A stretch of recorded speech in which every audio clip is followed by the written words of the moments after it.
Rescue and clearing efforts are in full swing across Cebu, which saw severe flooding after torrential rains from Typhoon Tino. Nilo Dagos of Abante joins us on the line for the latest. Nilo, ano impormasyon mo?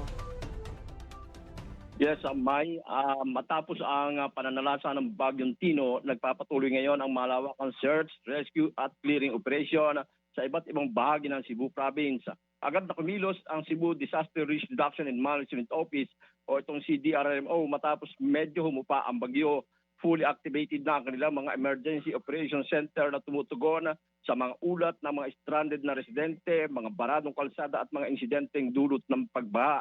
Kasama ng mga barangay disaster teams, Bureau of Fire Protection at mga volunteers group, patuloy ang paglilinis ng mga pangunahing daan upang maihatid ang tulong sa mga apektadong komunidad. Sa Danau City, sinimula na rin ng MDRRMO ang rescue at clearing operation matapos lumubog sa baha ang ilang barangay. Sa kasagsagan ng ulan na kaninang madaling araw hanggang umaga, lagpas tao ang naging tubig sa mga lugar gaya ng barangay poblasyon kung saan ilang residente ay napilitang umakyat sa bubong ng kanilang mga bahay.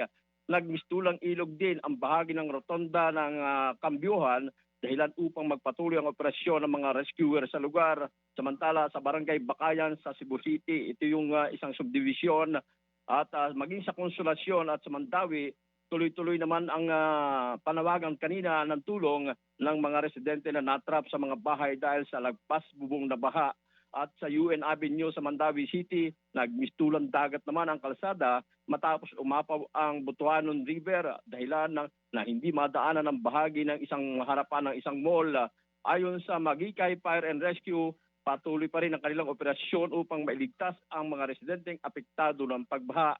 Kasalukuyan naman nagsasagawa ng rescue operation ang Magikay Fire and Rescue upang mailigtas ang mga residente na natrap sa kanilang mga tahanan.